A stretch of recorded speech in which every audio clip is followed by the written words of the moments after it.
अवांजी समातुन ताईं radio voice of Sindh London. जे प्यारे पाण त करहो थी पाण पी अगे इन नियाण अण कोठियो कोन घिड़े।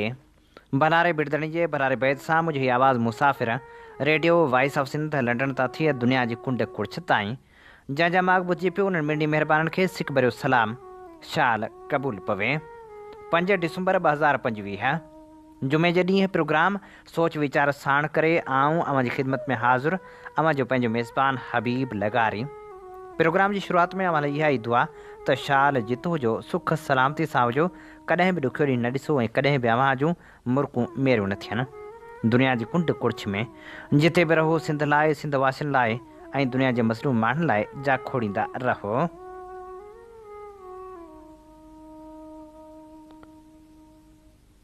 साईं मुंहिंजा सिंध सां नाइंसाफ़ियुनि जी कहाणी त ॾाढी पुराणी आहे।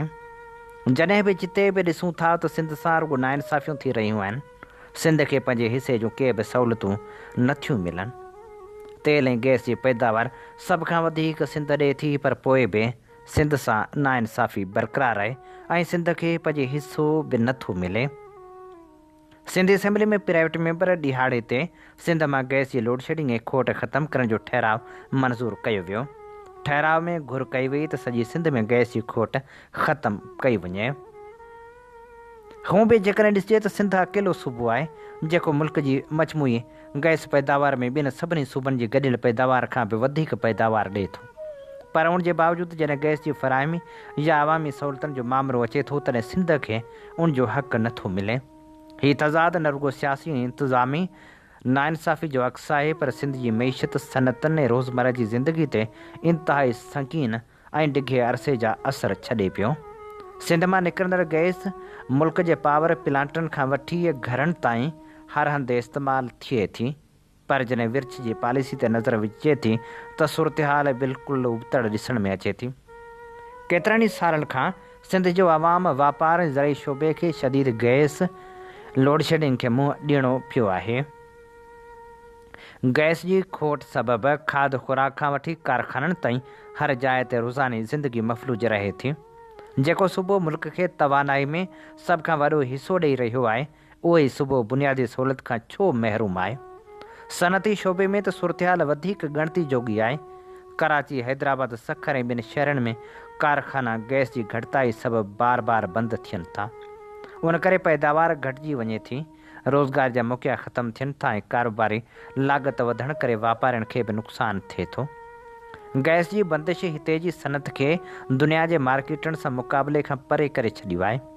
जॾहिं सनतूं बीही रहनि थियूं त न रुॻो वर्करनि खे रोज़गार खां महरूम थियणो पवे थो, पर मुल्क बि क़ीमती मटासटा जे नाणे खां महरूम थी वञे थो। ज़राए ते बि गैस जी खोट जा ख़राब असर पिया आहिनि।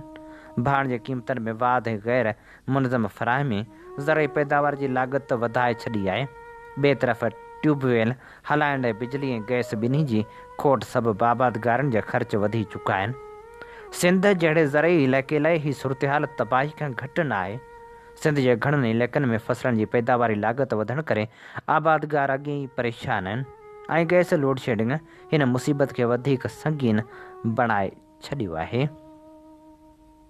गैस जी गैर मुनसिफ़ाणी विरिछ ऐं शदीद लोड शेडिंग जो सभ खां वधीक असरु आम माण्हुनि ते पवे थो। रिध बचाव मुतासिर थिए थो। सियारे में त सूरतहाल वधीक ख़राब थी वञे थी, जिते गैस जी बंदिश न रुॻो तकलीफ़ जो सबबु बणिजंदी आहे, पर सिहत ऐं सिक्योरिटी जा ख़दशा बि वधाए छॾींदी आहे। जॾहिं माण्हू गैस जी खोट सबबु मुतबादिल मुहांगे ऐं ख़तरे वारे ॿारनि ते भाड़े रहिया हुजनि त उहा हुकूमत जी नाकामी जो चेटो सबूत आहे। हाणे ज़रूरत इन ॻाल्हि जी बि आहे त सिंध सां गैस जी फ़राहमी में थींदड़ नाइंसाफ़ी वारो मामिलो गॾियल मुफ़ादनि वारी काउंसिल में उथारियो वञे ऐं उन सां गॾोगॾु सिंध सरकार खे आवाज़ उथारणु घुरिजे त जीअं सिंध सां हक़नि जी हासिलात वारे हिन सफ़र में नाइंसाफ़ियूं न थी सघनि। अवांजी समातुन ताईं radio voice of Sindh London. हीअं ॿुधी रहिया आहियो radio voice of Sindh London. अवां जी ख़िदमत में प्रोग्राम पेश कयो पियो वञे सोच वीचार जे हिन सफ़र में आऊं अव्हां सां मुखातिब जो पंहिंजो मेज़बान हबीब लगारी। हिन भेरे जॾहिं इमरान ख़ान जे जेल में फ़ौत थियण वारियूं अफ़वाहूं पखेड़ी वियूं तॾहिं केतिरा ई सुवाल साम्हूं उभरी आया ऐं हिकिड़ो सुवाल त इहो बि उभरी आयो त पाकिस्तानी फ़ौज इमरान ख़ान खे ख़तमु करण जी मुतहमिल छो नथी थी सघे। इन समूरी सूरत हाल ते आसिफ़ुल्ला ख़ान लिखियो, अॻूणे वज़ीर आज़म इमरान ख़ान जी हिरासत दौरान मौत बाबति अफ़वाहनि हिकु भेरो ॿीहर पाकिस्तान जे सियासी मंज़रनामे में बेएतमादी खे वधाए छॾियो आहे। इख़्तियारियुनि पारां उन्हनि अफ़वाहनि जी तरदीद कंदे उन्हनि इल्ज़ामनि खे ग़लति मालूमात पखेड़ण वारी मुहिम करार ॾिनो आहे, पर जंहिं रफ़्तार सां अफ़वाहूं पखेड़ियूं वियूं इहे हिकु वॾी हक़ीक़त तरफ़ इशारो कनि थियूं। Field marshal general Asim Munir चङी रीति सम्झे थो त इमरान ख़ान खे ख़तमु करणु हिकु अहिड़ो ख़ुदकश क़दम हूंदो जंहिंजो बार इस्टेब्लिशमेंट खणी न सघंदी। पंहिंजे डिघे अस्करी कैरियर में आसिम मुनीर पंहिंजे अॻवाननि जी जल्दबाज़ीअ ते मबनी पॉलिसियुनि जा नतीजा ॾिसी चुको आहे। जीअं त जनरल परवेज़ मुशर्रफ 2006 में नवाब अकबर बुगटी खे क़तल करायो ऐं 2007 में लाल मस्जिद ऑपरेशन जहिड़ा फ़ैसिला, पाकिस्तान अॼु बि उन्हनि वाक़िअनि जे असर खां ॿाहिरि निकिरी न आहे सघियो। फ़ौज हिकु वॾे ख़तरे जे करे इमरान ख़ान खे ख़तमु करण जो सोचे बि नथी सघे। पंजाब पाकिस्तान जो सभ खां वॾो सूबो आहे ऐं फ़ौज जी भर्ती जो सभ खां वॾो ज़रियो पिणु। 2019 में अॻूणे वज़ीर आज़म नवाज़ शरीफ़ जा प्लेटलेट्स जॾहिं ख़तरनाक हद ताईं घटिजी विया हुआ त हुनखे परॾेह उमाण जी इजाज़त ॾियणु उन हक़ीक़त जी अकासी करे थो त इस्टेब्लिशमेंट पंजाब जे शदीद रद्दअमल जो ख़तरो खणणु नथे चाहियो। पंजाब जी सियासी निब्ज़ फ़ौज जी ताक़त भर्ती ऐं क़ानूनी जवाज़ खे हथी वठराए थी। इन जे करे इस्टेब्लिशमेंट 1979 में ज़ुल्फ़कार भुट्टो जी फाही ऐं 2007 में शहीद बेनज़ीर भुट्टो जे क़तल खां पोइ वॾे पैमाने ते थियल क़ौमी बग़ावत खां सवाइ हालतुनि खे संभालण में कामयाबु वई हुई। सिंध में शदीद एहतिजाज पिणु थिया हुआ, पर पंजाब फ़ौज जो असुलु मज़बूत मर्कज़ ख़ामोश रहियो। इमरान ख़ान जी सियासी हक़ीक़त मुख़्तलिफ़ आहे। जेकॾहिं हू नस्ली तौरु पख़्तून आहे, पर उन जी परवरिश ऐं सियासी महवर पंजाब आहे। उन जी मक़बूलियत सॼे मुल्क में पखिड़ियल आहे। पंजाब ख़ैबर पख़्तूनख़्वा ऐं ॿाहिरि मुल्क में रहंदड़ पाकिस्तानी ताईं संदसि मक़बूलियत आहे। मई 2023 में संदसि गिरफ़्तारी खां बाद थींदड़ चेकताण ऐं ख़ासि तौर ते फ़ौजी मिल्कियतनि ते थियल हमला जेके पाकिस्तान जी तारीख़ में अॻु कॾहिं बि न ॾिठा विया हुआ, पहिरियों भेरो कावड़ बलूचिस्तान या सिंध जहिड़नि इलाइक़नि में न पर पंजाब जी दिलि में साम्हूं आई हुई। उन्हनि वाक़िअनि हिकु अहिड़ी हक़ीक़त खे साम्हूं आंदो त इमरान ख़ान खे ख़तमु करणु अहिड़ी सियासी बग़ावत खे जनमु ॾेई सघे थो जंहिं ते फ़ौज ज़ाब्तो आणे न सघंदी, ख़ासि तौर ते अहिड़े वक़्त में जॾहिं मुल्क जी मईशत शदीद बुहरान जो शिकार आहे। इन खां बि वधीक इमरान ख़ान खे ख़तमु करणु उन्हनि खे पाकिस्तान जी तारीख़ जो सभ खां वॾो शहीद बणाए छॾींदो। भुट्टो ऐं बेनज़ीर पंहिंजी पंहिंजी पार्टी जे संजीदा हल्कनि ताईं अलामत बणियल रहिया, पर इमरान ख़ान जी मक़बूलियत सूबनि तबक़नि ऐं नसलनि खां मथां ई आहे। डिजिटल दौर जा नौजवान उनखे सिर्फ़ु लीडर न पर मज़ाहिम जी अलामत पिणु सम्झनि था। अहिड़े शख़्स खे मारणु तहरीक खे ख़तमु करे न सघंदो, उन तहरीक खे वधाए छॾींदो। तहरीक वधीक मज़बूत ऐं जज़्बाती ऐं मुनज़म थी वेंदी। रियासत अहिड़े सियासी भूचाल खे मुंहुं ॾेई न सघंदी। इस्टेब्लिशमेंट भुट्टो जे अंजाम खां वाक़ुफ़ु हुई ऐं हाणे हू अहिड़ी ग़लती ॿीहर वरजाइण जी सघ नथी रखे। इमरान ख़ान न 1979 जो भुट्टो आहे न हीअ 2007 वारो पाकिस्तान आहे।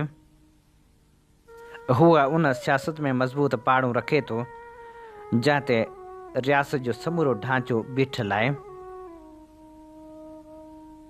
उन जे ख़ात्मे सां बुहरान ख़तमु न थींदो, पर अहिड़ो बुहरान शुरू थींदो जंहिंसां रियासत बची न सघंदी। समूरी सघ बावजूदि फ़ौज इहो ख़तरो खणणु नथी चाहे। इहो ई सबबु आहे जो अफ़वान जे बावजूदि इस्टेब्लिशमेंट सम्झे थी त इमरान ख़ान खे ख़तमु करणु कंहिं बि सूरत में फ़ाइदेमंद नाहे, छो त हीउ अमल वधीक नुक़सानु पहुचाईंदो। अवां जी समातुनि ताईं radio voice of Sindh London. Programme सोच वीचार में हाणे शामिल करियूं था उहो लेख जेको असां दी गार्जियन जे तावन सां अव्हां जे समातनि जी नज़र करे रहिया आहियूं, जंहिंजो उनवान आहे सभिनी खां मथां बादशाह आसिम मुनीर। डोनाल्ड ट्रंप जो मनपसंद फील्ड मार्शल सर्जनर जनरल आसिम मुनीर जी ताक़त हाणे न रुगो सॼी फ़ौज ते पखड़ी वई आहे, पर खेसि उमिरि भर लाइ क़ानूनी तहफ़ुज़ पिणु मिली चुको आहे। इहो सभु कुझु हिकु आइनी तरमीम जे ज़रिए मुमकिन थियो। 1973 में ठाहियल पाकिस्तान जो आइन, जंहिंखे जमहूरियत जो बुनियादी दस्तावेज़ चयो वेंदो हो, वक़्त ब वक़्त केतिरनि मौक़नि ते धक खाईंदो रहियो आहे। कुझु सालनि अंदरि अहिड़ियूं तरमीमूं शुरू थी वियूं जेके फ़ौजी मुदाख़लत ऐं आमरित खे जाइज़ क़रार ॾींदियूं रहियूं। 15 सालनि ताईं लॻभॻि सूरतहाल कुझु हद ताईं सिधी ॾिसण में आई, पर गुज़िरियल महीने सभु कुझु बदिलजी वियो। पार्लियामेंट जॾहिं तकड़े अंदाज़ में 27वीं आइनी तरमीम मंज़ूर कई, तॾहिं नक़ादनि ऐं माहिरनि उनखे आइनी बग़ावत क़रार ॾिनो। अहिड़ी तब्दीली जेका हमेशह लाइ फ़ौजी बालादस्ती खे आइन में लिखियल क़ानून बणाए थी। तहरीक तहफ़ुज़ आइन पाकिस्तान जे चेयरमैन महमूद ख़ान अचकज़ई चयो, पाकिस्तान में हाणे न आइन रहियो, न अदलिया, न को समाजी मुआइदो। हीअ तरमीम मुल्क ख़िलाफ़ हिकु नाक़ाबिले माफ़ी ॾोह आहे। हिननि हिकु शख़्स खे सभिनी खां मथां बादशाह बणाए छॾियो आहे। मजमूई तौरु इहो तस्लीम कयो पियो वञे त 27वीं तरमीम जो असुलु फ़ाइदो सिर्फ़ु हिकु शख़्स जनरल आसिम मुनीर खे थो मिले। हू अॻी मुल्क जो सभ खां ताक़तवर माण्हू हो, पर हाणे हूअ पाकिस्तान जी तारीख़ जे सभ खां वधीक बाइख़्तियार जनरल मां हिकु बणिजणु वञे पियो। तरमीम वसीले हू रुगो ज़मीनी फ़ौज न पर बहरी ऐं फ़िज़ाई फ़ौज जो बि आला कमांडर बणिजी वियो आहे। संदसि 5 सालनि वारो मुदो ॿीहर शुरू थी वियो आहे, जंहिंमें ॿीहर वाध थियण जो इम्कानु मौजूदु आहे, यानी हू घटि में घटि ईंदड़ ॾहाके ताईं पंहिंजे उहिदनि ते रही सघे थो, जेको तारीख़ में अॻु न ॾिठो वियो। उन सां गॾु खेसि उमिरि भर लाइ फ़ौजदारी केसनि खां मुकमल तहफ़ुज़ पिणु मिली वियो आहे। तरमीम ते सभ खां वॾो एतिराज़ इहो लॻायो पियो वञे त उहा अॻी कमज़ोर अदलिया ते आख़िरी धकु आहे। सुप्रीम कोर्ट जी जाइ ते हिकु आइनी अदालत ठाही वई आहे, जंहिंजा जज हुकूमत चूंडींदी। केतिरनि ई जजनि इस्तीफ़ा ॾिनी, इहो चई त अदलिया जो आख़िरी आज़ादु सुतून बि ख़तमु थी वियो आहे। लिफोर पोल यूनिवर्सिटीअ जे मुहक़िक़ अयाज़ मलिक चयो, हीअ अमली तौरु मार्शल आहे। पाकिस्तान में हर फ़ौजी हुक्मरानी जे दौर में इहो ई कुझु थियो आहे। गॾियल क़ौमनि जे इंसानी हक़नि बाबति हाई कमिश्नर वोल्कर पिणु ख़बरदार कयो त हिन तरमीम जा नतीजा जमहूरियत क़ानून जी बालादस्ती लाइ इंतिहाई ख़तरनाक आहिनि। माहिरनि मूजिबि 2024 जी चूंड, जंहिंमें दांधली ऐं जानिबदारी जा सबूत साम्हूं आया, हिकु अहिड़ी हुकूमत पैदा कई जेका कमज़ोर, ग़ैर मक़बूल ऐं ग़ैर मोतबर सम्झी वञे थी। उहा मुकमिल तौरु जनरल मुनीर जे सहारे ते बीठल आहे, जंहिंखे माहिरनि फ़ौजी वेंटिलेटर जे इश्तिहार सां बयानु कयो। ॿिए पासे मई में भारत सां छुड़वाग जंगी छिकताण दौरान पाकिस्तान तरफ़ां केतिरा ई भारतीय ड्रोन ऐं जहाज़ तबाह करण जी दावा मुनीर जी मक़बूलियत खे ऊचाई ते पहुचाए छॾियो। हुन पाण खे भारत ख़िलाफ़ फ़ातिह तौरु पेश कयो, जंहिं मुल्क में जज़्बाती क़ौमी जोश पैदा कयो। नतीजे में मुनीर खे 5 तारनि वारो जनरल बणायो वियो, जेको मुल्क जी तारीख़ में अणवणंदड़ क़दम हो। उन्हीअ शोहरत ते सवार थी मुनीर पाण खे आलमी सियासत में अहम रांदीगर तौरु पेश करणु लॻो। पाकिस्तान जॾहिं डोनाल्ड ट्रंप खे भारत पाकिस्तान तकरार खे छिकताण खां हटाइण ते नोबल इनाम लाइ नामज़ कयो त मुनीर जूं वाशिंगटन में ट्रंप सां ॿ गैर मामूली मुलाक़ातूं थियूं। अहिड़ी रसाई पाकिस्तान लाइ ॾहाके खां पोइ पहिरियों मौक़ो हुई जंहिं मुनीर जी हैसियत खे वधीक बुलंद कयो। साॻिए वक़्तु सऊदी अरब सां दिफ़ाई मुआहिदो में मुनीर जी अमलदारी खे चिटो करे वियो। 27वीं आइनी तरमीम जी मंज़ूरी तेज़ तरीन रफ़्तार सां थी। जिते अॻु तरमीमूं हफ़्तनि ताईं बहस हेठि रहंदियूं हुयूं, उतां हीअ तरमीम 2 कलाकनि में सेनेट ऐं क़ौमी असेंबली मां अक्सरियत सां पास थी वई। फरज़ाना शेख जो चवणु हो त असां वटि हिकु अहिड़ी सियासी हुकूमत आहे जंहिंजी हैसियत अहिड़ी आहे जो बग़ैर फ़ौजी सपोर्ट जे कुझु बि न आहे। ऐं आसिम मुनीर उन मौक़े खे सुठी तरह हथ में खयो।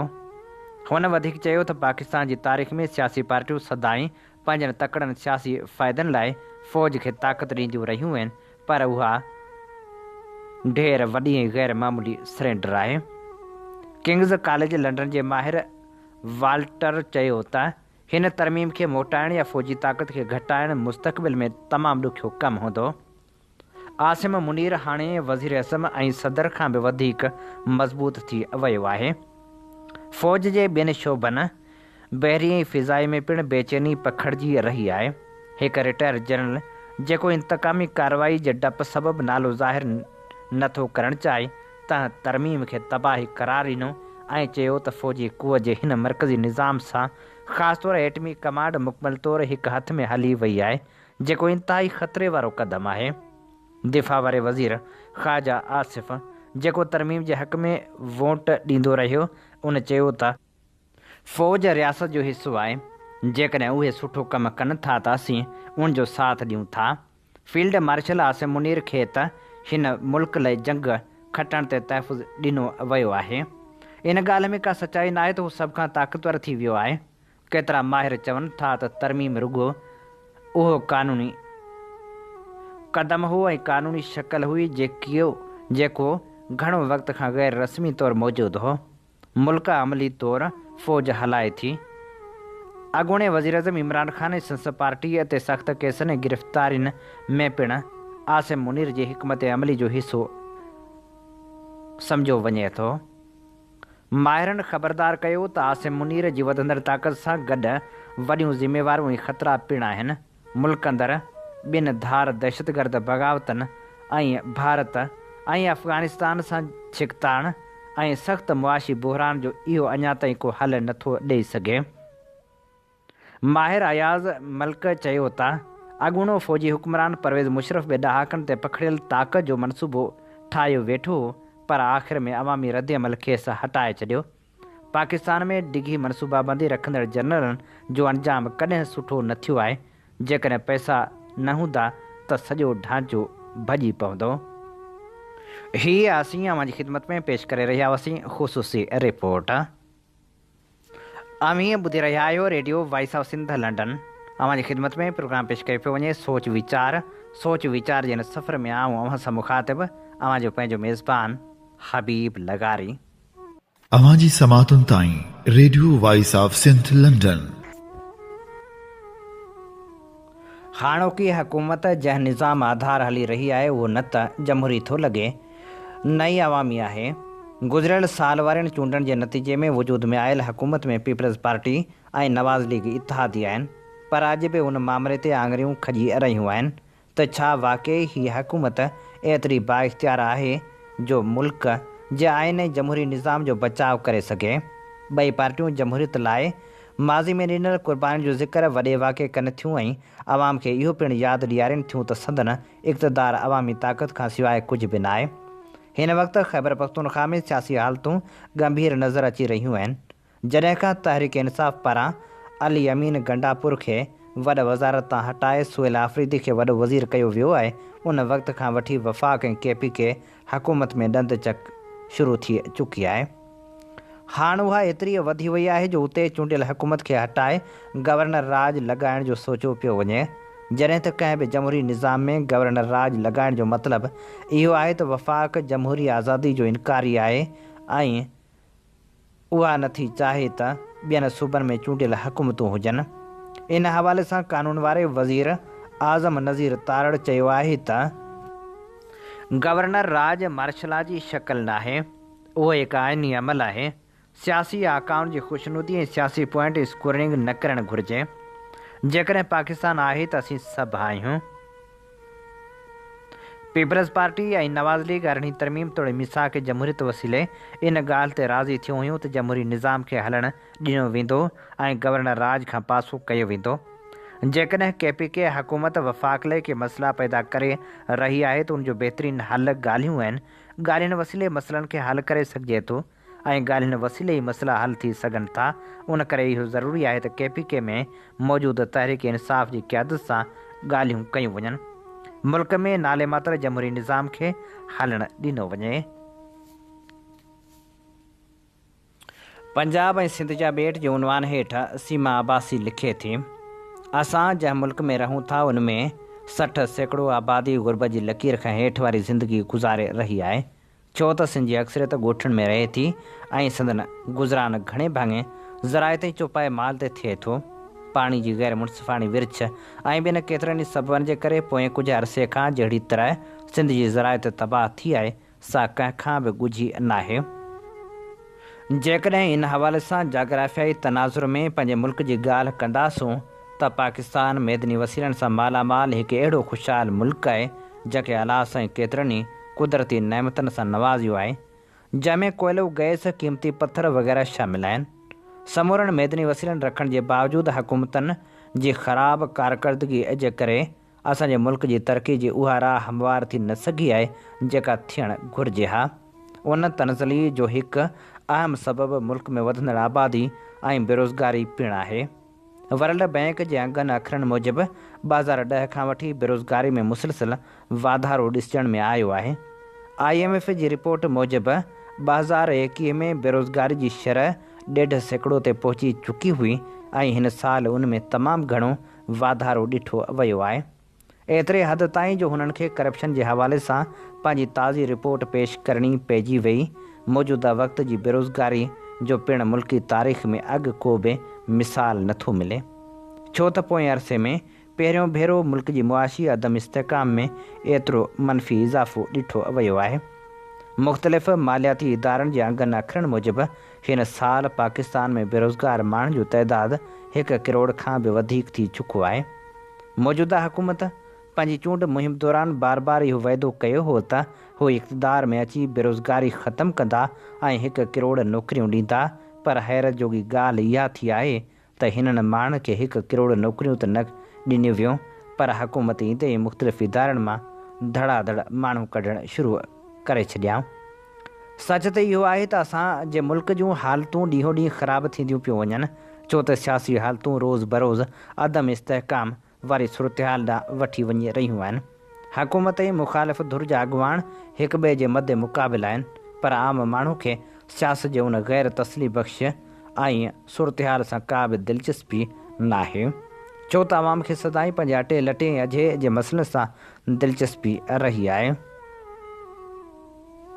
हक़ीक़त इहा आहे त इन महांगाई हिकु ग़रीब जी चेल चिॿी कंदे माण्हुनि खां पंहिंजे ख़ानदान जी किफ़ालत करण वारो हक़ बि खसे छॾियो आहे। उन ॾिस में हूं त महांगाई पूरे मुल्क जो मसइलो रही आहे, पर सिंध सूबे खे हितां जे हुक्मराननि इन हवाले सां वधीक ख़ुदि कफ़ील बणायो आहे। पर उन में घणो ॾोह हुक्मरान जो बि न आहे, छो त चूंड करण जो हक़ आवाम जो यानी वोट ॾींदड़ माण्हुनि जो आहे।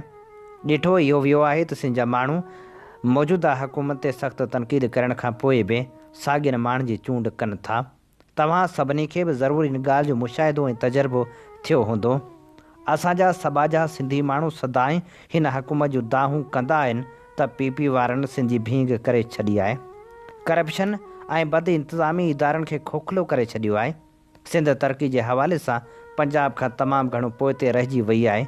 मञूं था इमरान ख़ान पंहिंजे दौरे हुकूमत में मुल्की मईशत खे तमामु घणो नुक़सानु पहुचायो, पर सिंध ते केतिरनि ॾहाकनि खां त PP जी हुकूमत रही आहे।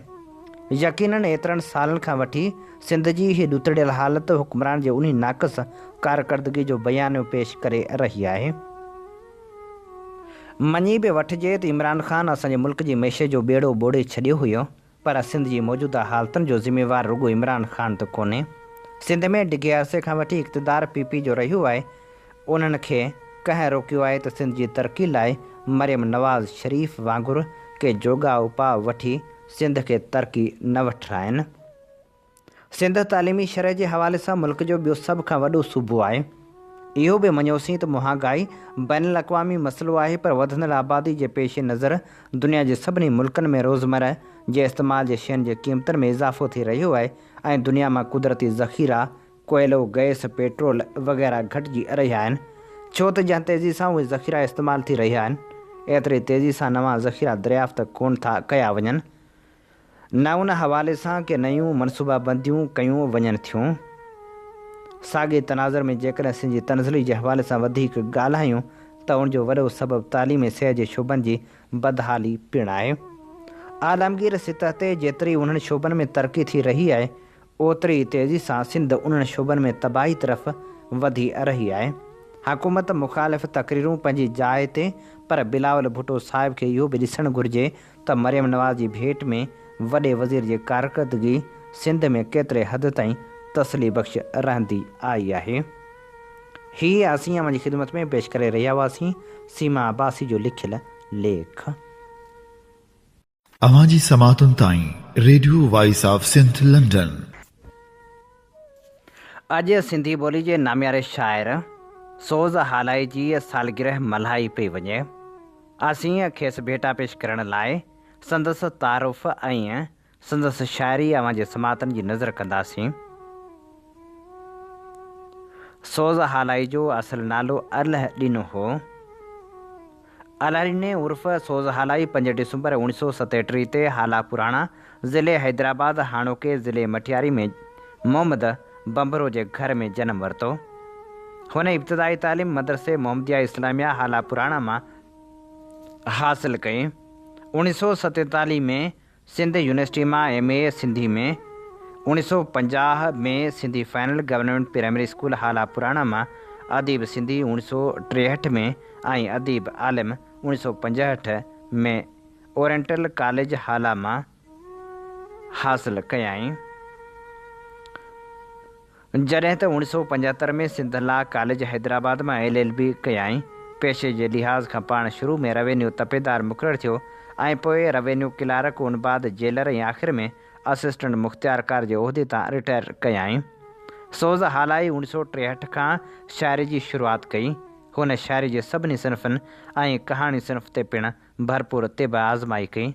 पाण रेडियो पाकिस्तान लाइ लाइतादाद कलाम लिखिया ऐं कहाणियूं पिणु लिखियूं। सिंध जो ई नामियारो शाइर, सिंधी अदबी संगत हाला ऐं सगा हाला जो जनरल सेक्रेटरी, बज़्म तालिब मौला जो मेंबर ऐं केतिरनि ई अदबी इदारनि जो सरगर्म रुकन पिणु रहियो।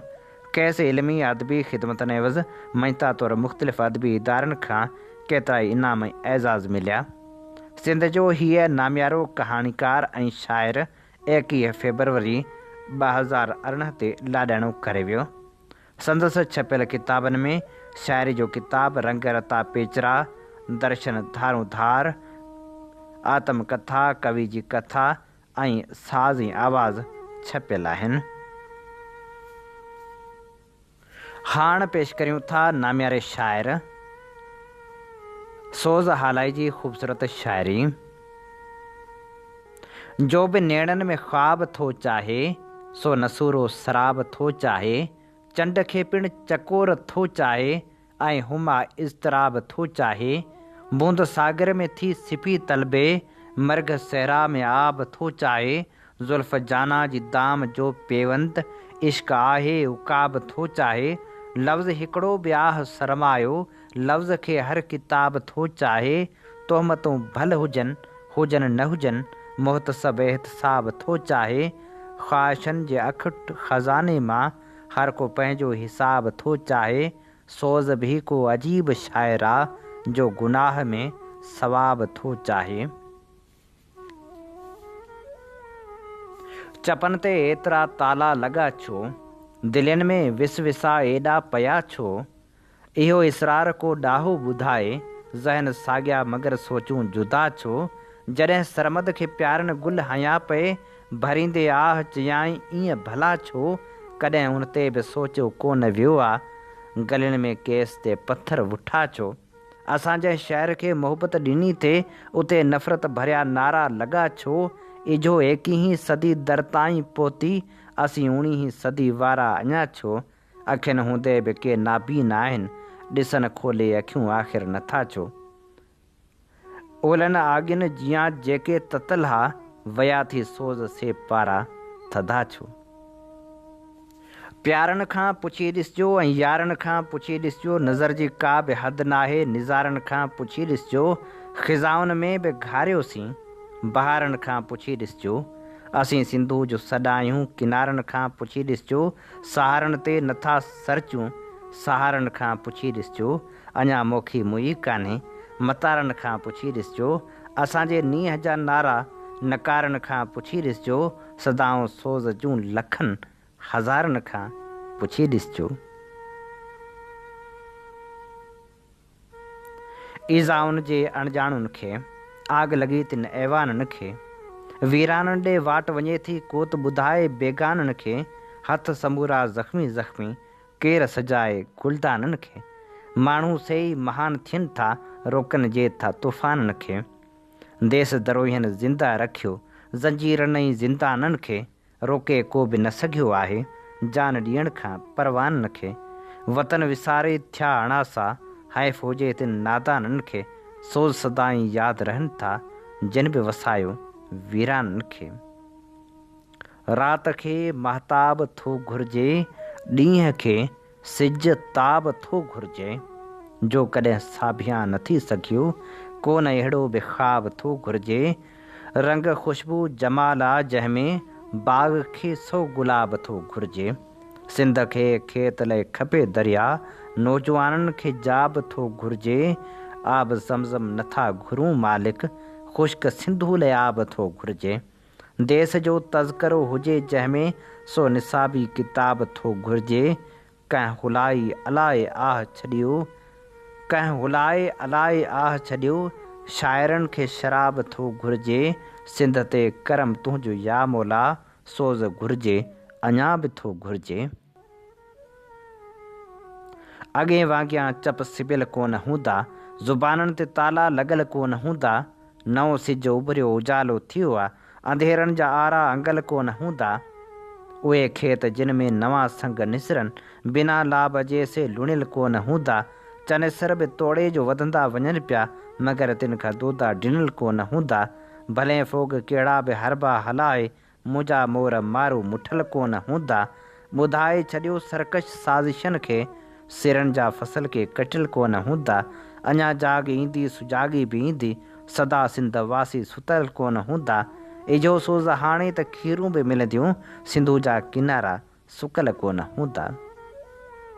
चमन में ख़िज़ा खे अचणु छो ॾिजे, गुलनि ऐं फुलनि खे छिॼणु छो ॾिजे, बहारनि जी हर पल हिफ़ाज़त कजे, कॾहिं को बि दरख़्त कटणु छो ॾिजे, मता फूल टिड़ंदे को माइजनि, सरो जी हवा खे चुहणु छो ॾिजे, अगरि गुल फ़रोशी करे कोई माली त गुलशन में तंहिंखे वञणु छो ॾिजे, गुलाबनि ते भेरा भरनि भंवर जेकर, गुलाबनि ते भेरा भरनि भंवर जेकर, त मुखड़ियुनि सतियुनि खे मिलणु छो ॾिजे, नका शम जलंदी न ईंदा पतंग, शहद मख गुलनि ते वेहणु छो ॾिजे, सॼो सूंहं जो आहे संसार ही, सो रंगनि खे बेरंग थियणु छो ॾिजे, सुगंध सोज़ गुल खां जुदा नाह थींदी, उहो भेद कंहिंसां सलणु छो ॾिजे।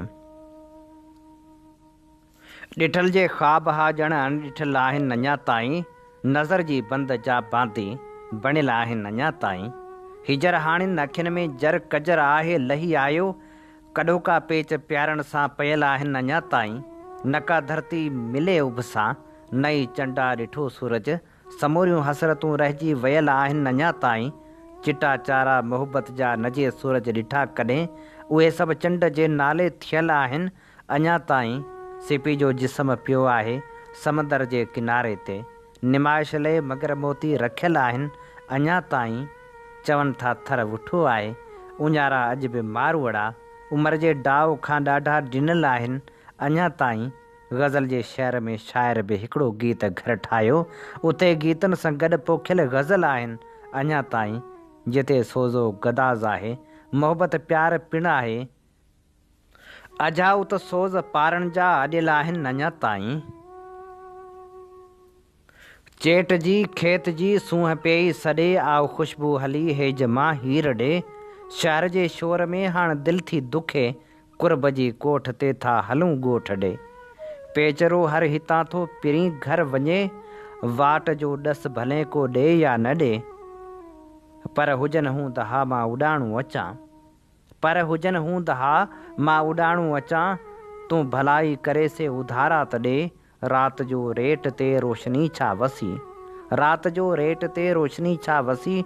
यादि करियो अखियूं थियूं ॾिसनि चंड ॾे, मींहुं वसाड़नि जियां था सितारा लॻनि, मींहुं वसाड़नि जियां था सितारा लॻनि। फ़र्श ते अर्श वियो अक्स ज़ाहिर छॾे, गीत जहिड़ा ग़ज़ल सोज़ जा था चवनि, गीत जहिड़ा ग़ज़ल सोज़ जा था चवनि। दिलरुबा दीद जो कोई दर्शन त ॾे। सदाऊं रंग लाइण में अञा के ॾींहं आहिनि, अताऊं आज़माइण में अञा के ॾींहं आहिनि। परे जी ॻाल्हि कान्हे आ गुलनि जी मुंद वेझी, रुॻो गुलशन सजाइण में अञा के ॾींहं आहिनि। घणो अरसो वियो गुज़री अड़े दश्ते स्याही, उहो वापसि वराइण में अञा के ॾींहं आहिनि। उमावस राति में हाणे त दम घुटिजण लॻो आहे, सुहाई राति आणण में अञा के ॾींहं आहिनि। ॾिसो मुखड़ियूं टिड़ियूं आहिनि, ऐं हाणे फूल बि टिड़ंदा, गुलाबी गीत ॻाइण में अञा के ॾींहं आहिनि। कुमाड़ल काक जी मूमल अञा माणा न छॾी आहे, उहा मूमल मञाइण में अञा के ॾींहं आहिनि। ॾिठा जे सोज़ सपना पंहिंजी चाहत जे चमन जा, उहे साभिया बनाइण में अञा के ॾींहं आहिनि। हीअ असीं अव्हांजी ख़िदमत में पेश करे रहिया हुआसीं नामियारे शाइर सोज़ हालाई जो तारुफ़ ऐं संदसि ख़ूबसूरत शाइरी। इन ते प्रोग्राम सोच वीचार जो वक़्तु पुॼाणी ते पहुचे थो।